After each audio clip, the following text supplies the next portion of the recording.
Assalamualaikum warahmatullahi ta'ala wabarakatuh.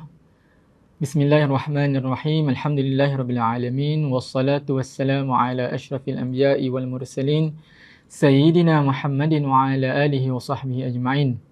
Nawaina ta'allum wa ta'lim wa tadhakkur wa tadhkir wa nafa' wal intifa' wal ifadah wal istifadah wal hathu ala tamassuk bi kitabillah wa sunnati Rasulillah sallallahu alaihi wa alihi wa sahbihi wasallam. والدعاء إلى الهدى والدلالة على الخير ابتغاء وجه الله تعالى وقربه ومرضاته وثوابه سبحانه وتعالى. اللهم افتح علينا فتوح العارفين وفقهنا في الدين وعلمنا التأويل واهدنا إلى صراط مستقيم. اللهم افتح علينا حكمتك وانشر علينا من خزائن رحمتك يا أرحم الراحمين. رب اشرح لي صدري ويسر لي أمري واحلل عقدة من لساني يفقهوا قولي. سبحانك لا علم لنا إلا ما علمتنا إنك أنت العليم الحكيم. آمين. أما بعد. Alhamdulillah, syukur kita kehadirat Allah Subhanahu Wa Taala dapat kita bertemu sekali lagi pada setiap hari Minggu yang keempat setiap bulan untuk sama-sama kita mengulang kaji, kita mengupas pelajaran berkenaan dengan hadis baginda Nabi Muhammad sallallahu alaihi wa alihi wasallam yang dikupas daripada kitab Mukhtarul Hadis Syarif, pilihan hadis baginda Nabi Muhammad sallallahu alaihi wa alihi wasallam, kitab hadis yang ringkas yang dikumpulkan oleh Yang Mulia Al-Habib Omar bin Muhammad bin Salim bin Hafiz bin Syekh Abu Bakar bin Salim. Semoga Allah SWT menyempurnakan umurnya di dalam kesihatan dan dipelihara Allah senantiasa. Alhamdulillah, pada minggu ini, insya-Allah pada bulan ini kita akan teruskan bacaan hadis kita dan kupasan hadis kita secara ringkas, insya-Allah, dengan hadis-hadis yang kita baca dan hadis yang ringkas dan padat dari segi maknanya. Kita telah pun selesai hadis yang ke-14 pada bulan lalu berkenaan dengan iman. Memperbaharui iman kita dengan memperbanyakkan ucapan la ilaha illallah. Itulah pesanan baginda sallallahu alaihi wa alihi wasallam kepada kita umatnya. Hari ini hadis yang ke-15, insya-Allah. Hadis yang ringkas juga, jika tidak ada arah melintang, kita akan baca hadis yang ke-16 juga pada hari ini, insya-Allah. Jadi dengan izin Allah, kita akan baca dua hadis pada hari ini dengan izin Allah. Hadis yang ke-15, radhiyallahu ankum wa bihi ilaihi qala qala Rasulullah sallallahu alaihi wa alihi wa sahbihi wasallam, hubbud dunya ra'su kulli khati'ah. Hubbud dunya ra'su kulli khati'ah. Rawahul Baihaqi. Rasulullah sallallahu alaihi wa alihi wa sahbihi wasallam bersabda yang artinya, kecintaan terhadap dunia adalah punca segala kejahatan. Kecintaan terhadap dunia adalah punca segala kejahatan. Hadis yang diriwayatkan oleh Al-Imam Al-Baihaqi rahimahullahu ta'ala. Hadis yang ringkas. Ringkas hadisnya, tapi memberikan makna yang sangat meluas dan mendalam. Sama-sama kita bukan hanya mengupas maknanya, tapi kita menghayati daripada maksud hadis ini agar sama-sama dapat kita amalkan buat diri kita dan keluarga kita. Rasulullah sallallahu alaihi wa alihi wasallam bersabda berkenaan dengan kecintaan kepada sesuatu. Di sini kecintaan kepada keduniaan. Hubbud dunya, kecintaan terhadap dunia. Ra'si kulli khati'ah, adalah punca segala kejahatan. Hubbud dunia itu cintakan dunia. Khati'ah itu kejahatan, kesalahan ataupun maksiat. Jadi kita lihat di sini kejahatan yang dilakukan oleh manusia umumnya. Tak kiralah sama ada mereka yang beriman kepada Allah Subhanahu Wa Taala ataupun sebaliknya. Kecintaan terhadap dunia itulah punca bagi setiap kejahatan yang dilakukan. Kita lihat bagaimana jawami' al-kalim baginda Nabi Muhammad sallallahu alaihi wasallam di sini yang menggunakan perkataan ra'si. Punca segala kejahatan, ra's. Kita tahu dari bahasa Arab, ra'sun itu kepala. Ra'sun kepala. Jadi kita lihat hadis ini dari segi maknanya, hubbud dunya, kecintaan terhadap dunia, ra'su kulli khati'ah, merupakan punca sebab berlakunya kemaksiatan, berlakunya kejahatan. Tapi bila kita lihat perkataan literal ra'sun itu, kita kata kepala. Jadi kepala, di mana kalau kita lihat anggota badan kita, kan anggota badan tu, yang kita ada hati dan sebagainya. Tapi kita juga ada kepala yang merupakan tempat kepada akal pemikiran kita. Akal fikiran kita.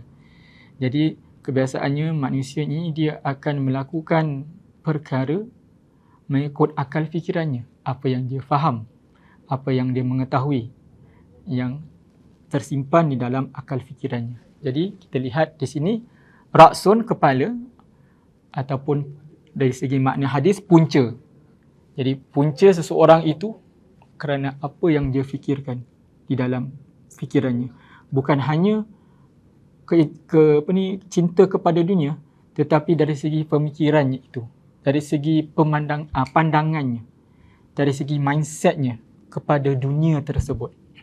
Itu juga merupakan punca berlakunya kejahatan di dunia ini. Kita lihat Jawami'ul Kalim baginda Nabi Muhammad sallallahu alaihi wa alihi wasallam. Bila kita lihat cinta dunia ini punca segala-gala kejahatan, kita dapat lihat kecintaan terhadap dunia dari sama ada sedikit ataupun banyak jumlahnya, ataupun lama ataupun sekejap masanya, itu bergantung kepada individu. Dalam masa yang sama, ia juga tidak tertakluk kepada apa jua bentuk kecintaan. Selagi mana kecintaannya itu akan membuah dan membawa kepada kecintaan yang lebih besar, yang lebih luas, dan lebih mendalam. Kita lihat, walaupun kita mencintai sesuatu perkara yang kecil, tetapi kita sedar ataupun tidak, mungkin kecintaan kita kepada perkara yang kecil itulah dia akan membesar dan meluas, dan juga akan membawa kepada kecintaan yang lain. Jadi yang kecil ini kita cinta akan bawa kepada kecintaan yang lain. Ini adalah lumrah manusia untuk mencintai sesuatu, dan apabila cinta itu disemai, kan, cinta itu dia mengambil masa yang lama, jangka masanya yang panjang, sebenarnya dia tu akan lebih tersemat di dalam hati seseorang dan pemikirannya, kan. Contohnya lah, kalau kita cintakan pasangan kita, kan, daripada awal, bagaimana kita kenal pasangan kita contohnya, ataupun bagaimana kita mula-mula mengenal dan mencintai kedua ibu bapa kita. Pasti cinta kita sekarang ini tidak sama dengan cinta kita pada awal-awal kita mula mengenal pasangan kita. Sebab kita mula-mula mengenal bagaimana kita mengasihani dan berkasih sayang kepada kedua ibu bapa kita. Tak sama, kan? Sekarang ni lagi mendalam. Sekarang ni lagilah dah tersemat di dalam jiwa dan hati kita perasaan cinta kepada mereka.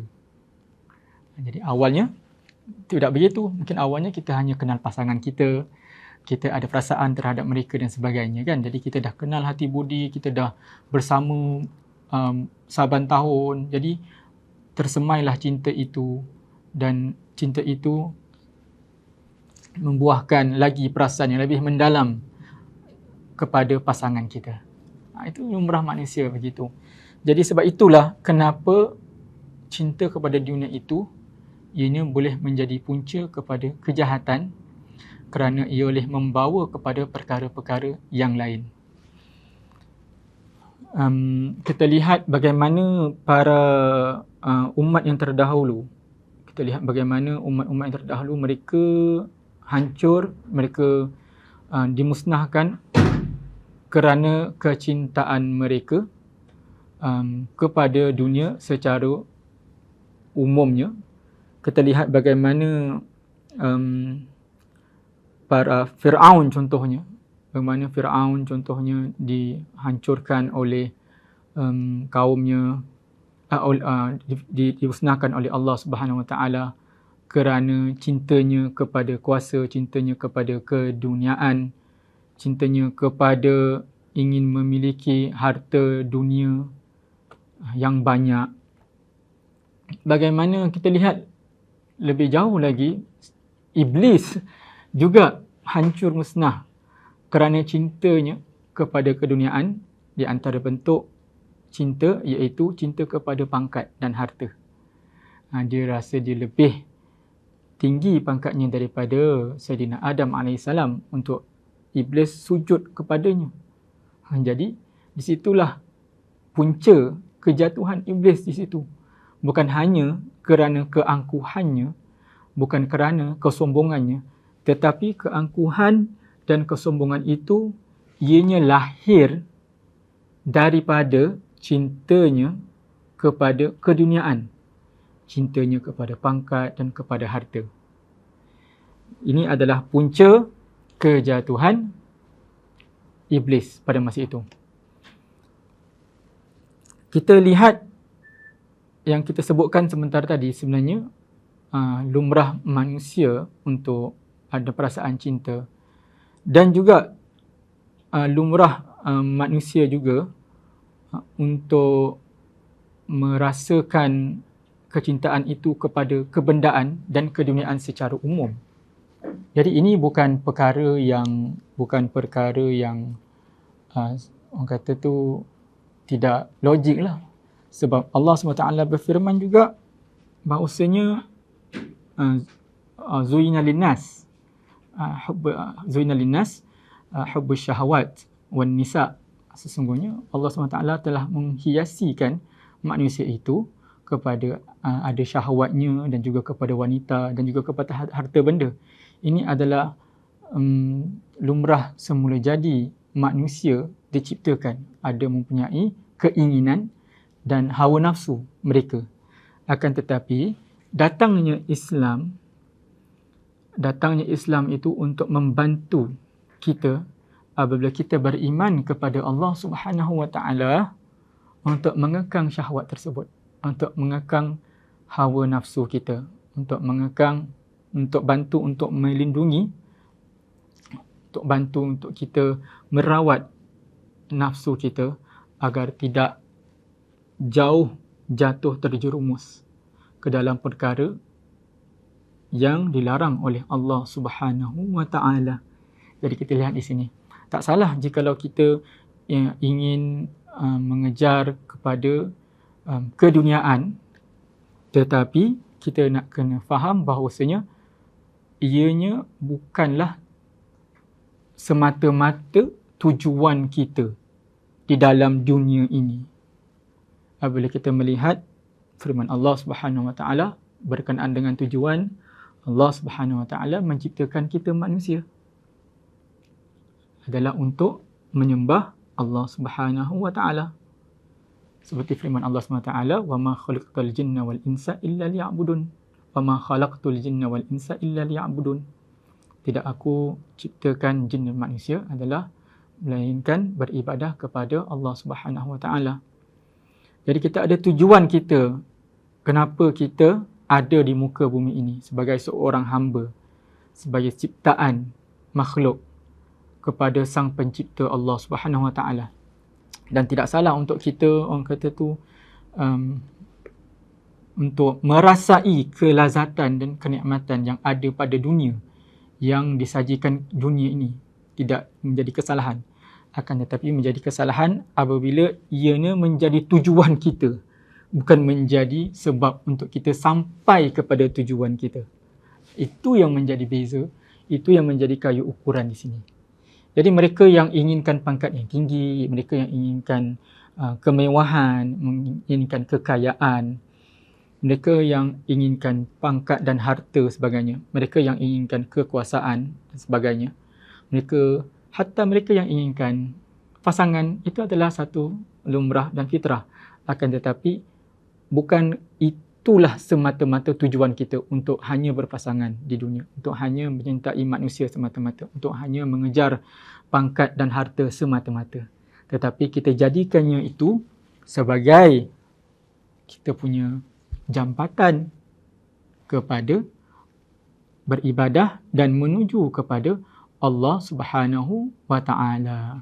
Tidak jauhlah daripada sabda baginda Nabi Muhammad sallallahu alaihi wasallam yang menerangkan bahawasanya kita ni manusia adalah kehidupan kita di dunia seperti orang asing ataupun mereka yang melalui seorang fisabilillah yang sedang melalui, yang sedang menjalankan perjalanannya.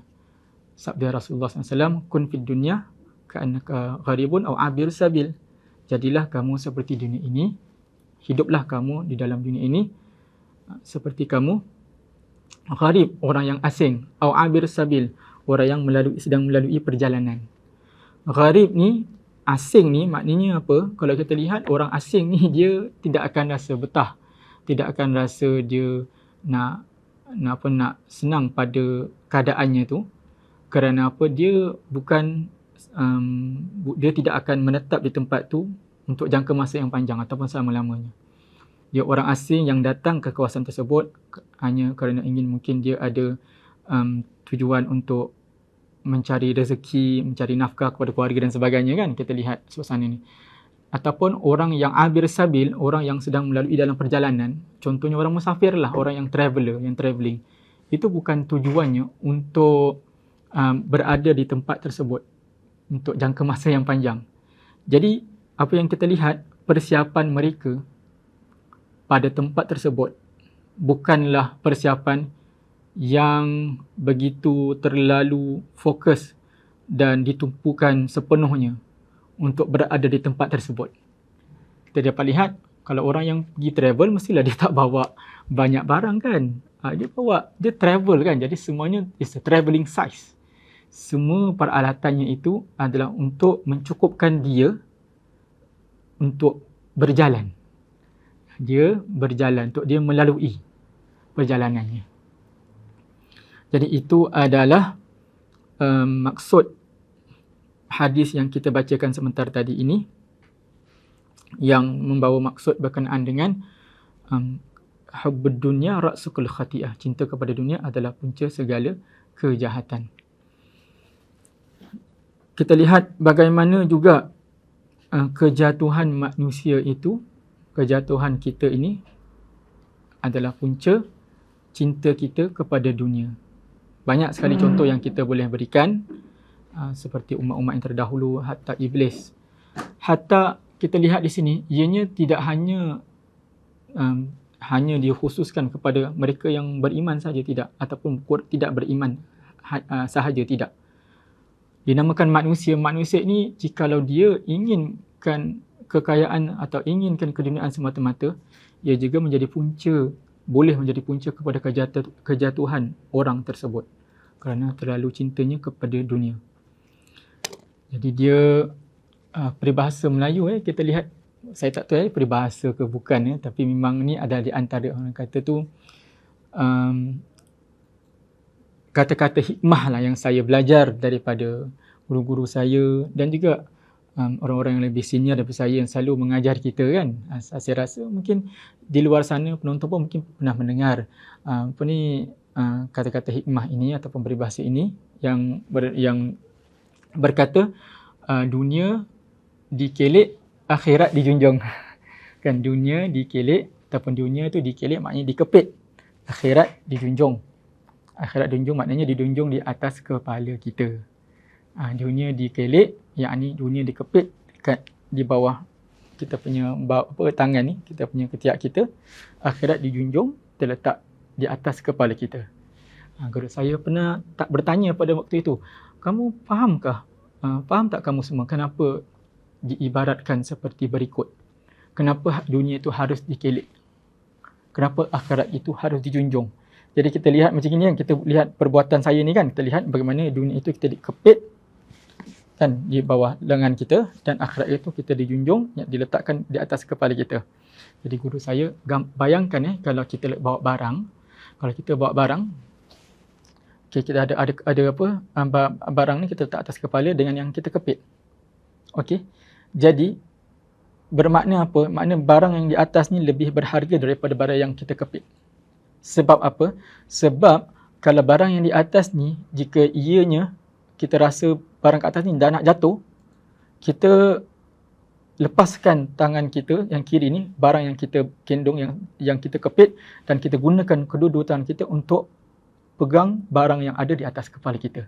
Kerana kita memberikan keutamaan yang lebih kepada perkara barang yang berada di atas kepala kita. Sebab itu dia memberikan gambaran tersebut kenapa dikatakan dunia itu dikelek, akhirat dijunjung. Sebab apa? Kalau rasa macam nak jatuh atas ni, kita lepaskan yang bawah ni. Lepaskan yang dekat ketiak kita ni, kemudian kita pegang barang yang di atas kepala kita dengan kedua-dua tangan kita, agar dia tidak jatuh lagi stabil. Maknanya kita lepaskan keduniaan. Jadi itulah kita lihat bagaimana hikmah kata-kata tersebut. Tak bermakna kita lepaskan dunia semata-mata, tidak. Kita boleh juga merasai keduniaan. Sebab tu dunia itu dikelek. Kita rasa juga, boleh rasa, maknanya kita boleh mencari keduniaan dan sebagainya. Tetapi jika ianya mengganggu, kan, ianya dapat memusnahkan akhirat kita, tujuan kita untuk hidup, sebab ini kita lepaskan untuk kita pastikan akhirat kita tidak jatuh, akhirat kita tu tidak rosak kerana gara-gara kecintaan kita kepada dunia. Wallahu ta'ala alam bisawab. Kita lihat, walaupun ringkas hadis ini, tapi kupasannya itu memberikan makna yang lebih luas dan mendalam bagi hadis ini. Hadis yang seterusnya, kenapa kita mengambil peluang untuk membaca hadis yang seterusnya? Sebab ianya ada bersangkut paut juga dengan hadis yang telah kita bacakan sebentar tadi. Hadis yang ke-16, radhiyallahu ankum wa bihi ilahi an qala Rasulullah sallallahu alaihi wa alihi wasallam, huffatul jannatu bil makarih wa huffatin naru bis syahawat, rawahul Muslim. Rasulullah sallallahu alaihi wasallam telah bersabda yang artinya, syurga dikelilingi dengan perkara yang dibenci oleh nafsu dan neraka dikelilingi dengan perkara yang disukai syahwat. Hadis yang diriwayatkan oleh Imam Muslim. Terlihat hadis yang ke-16. Rasulullah sallallahu alaihi wasallam bersabda, huffatul jannah, huffatil jannah. Syurga itu dikelilingi bil makarih, dengan perkara yang dibenci oleh nafsu, dengan perkara yang kurang senang. Wa huffatil jannah wa huffatin naru, dan neraka pula dikelilingi bisyahawat, dengan perkara yang disukai syahwat. Hadis yang diriwayatkan Imam Muslim. Sekali lagi kita lihat jawami'ul kalim Rasulullah sallallahu alaihi wa alihi wasallam, yang membawa kalimah yang disebutkan baginda, perkataan-perkataan yang disebutkan oleh baginda sallallahu alaihi wa alihi wasallam, itu membawa makna jawami', dia keseluruhan. Dia boleh merangkumi makna yang meluas, tetapi dalam masa yang sama sangat mendalam, dengan kata-kata yang mudah dan ringkas. Yang mudah dan ringkas, tetapi dari segi gambarannya, perumpamaannya dapat didekatkan lagi kepada pemikiran kita dan hati kita. Itulah maksud jawami'ul kalim Rasulullah sallallahu alaihi wasallam. Apabila disebutkan di sini syurga, kita tahu syurga dan neraka. Jadi syurga itu dia dikelilingi oleh perkara yang dibenci, perkara yang kurang senang dilakukan, khususnya yang dilakukan oleh nafsu. Maknanya apa? Maknanya kalau kita nak lakukan syurga, kita kena jalankan tanggungjawab kita, kita punya amanah kita yang kita jalankan sebagai seorang yang beragama Islam. Maknanya contohnya lah kan, kita salat 5 waktu, kan, kita puasa di bulan Ramadan, kita membayar zakat, dan kita menunaikan haji jika mampu. Jadi semua perkara tersebut, ialah kita katakan kita lakukan setiap hari, tapi dari masa ke semasa, kita juga pernah melakukan ibadah tersebut dengan rasa berat, dengan rasa berat hati, dengan rasa keletihan, dengan rasa bukan kebencian, tetapi ada sedikit tidak suka di situ. ada sikit rasa keterpaksaan di situ. Ianya bukan satu perkara yang salah untuk merasakan perasaan tersebut. Sebab itulah perasaan yang di mana yang perlu, yang patut, sebab kita melawan hawa nafsu kita. Kita melawan hawa nafsu kita untuk menjalankan ibadah, perkara yang mungkin tidak kita gemari.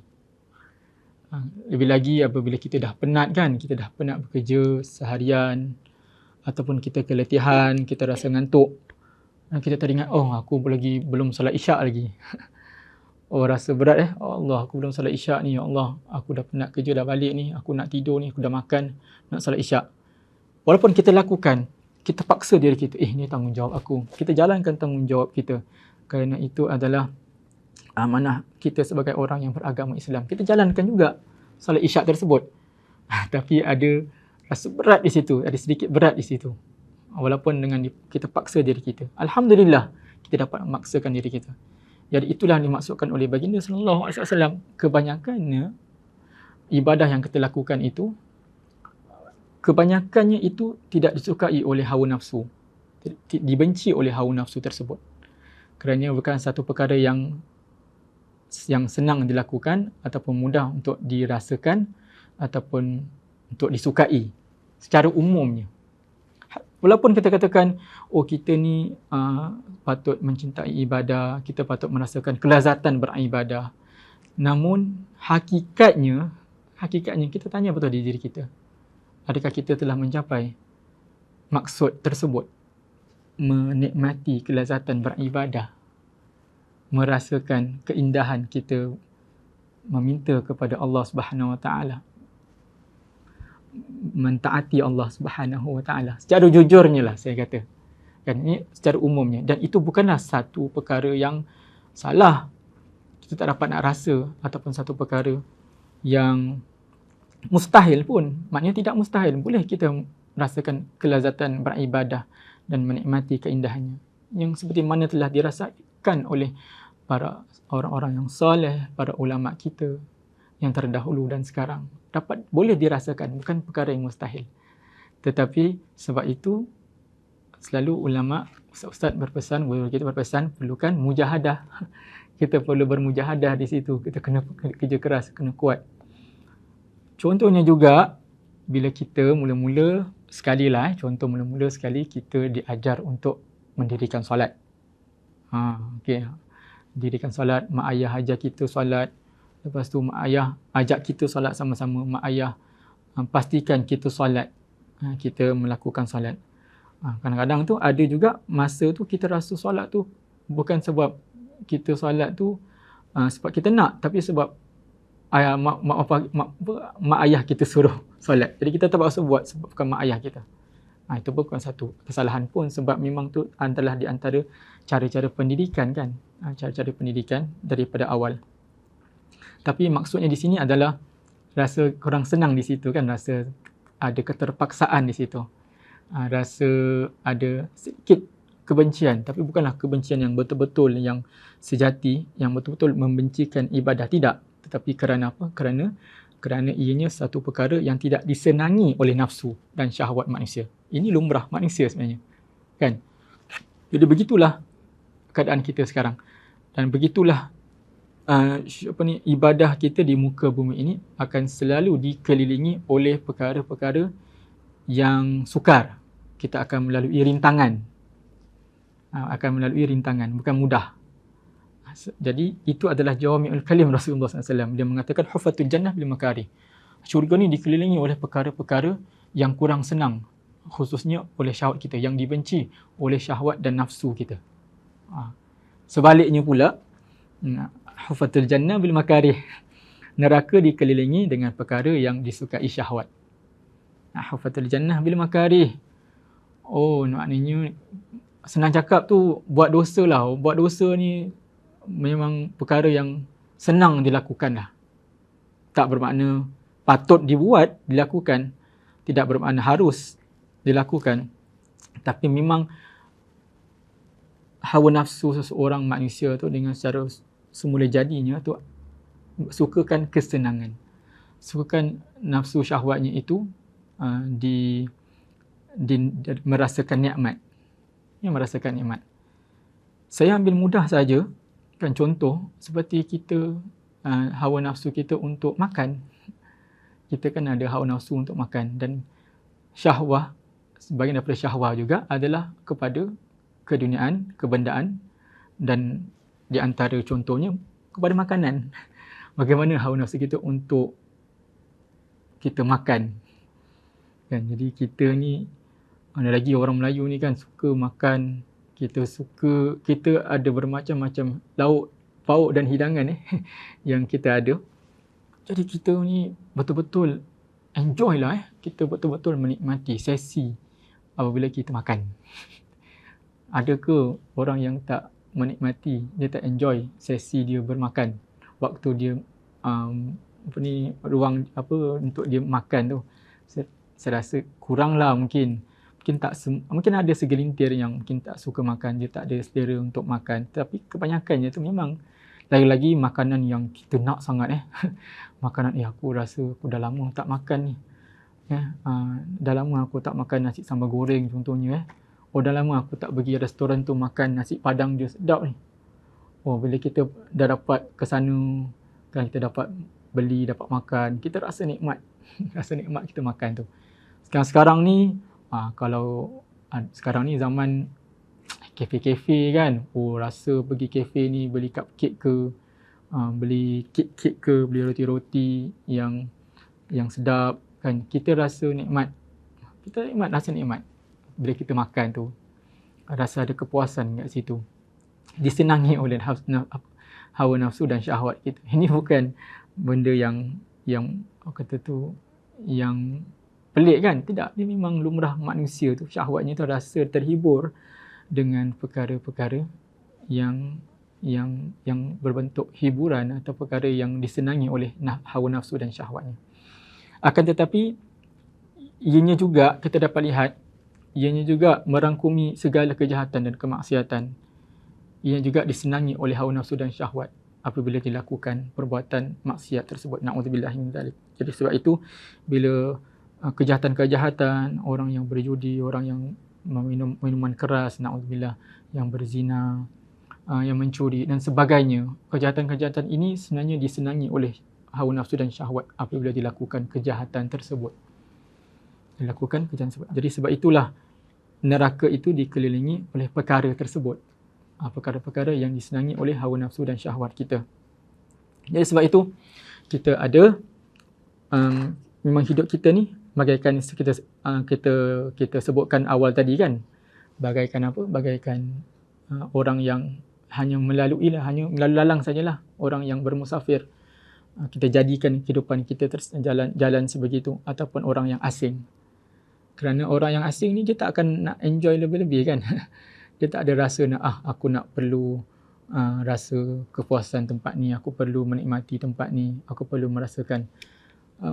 Kita lihat dia hanya menumpukan masanya untuk mendapatkan apa yang dia mahu, untuk dia bawa pulang contohnya, untuk dia sampai ke destinasi yang seterusnya lah.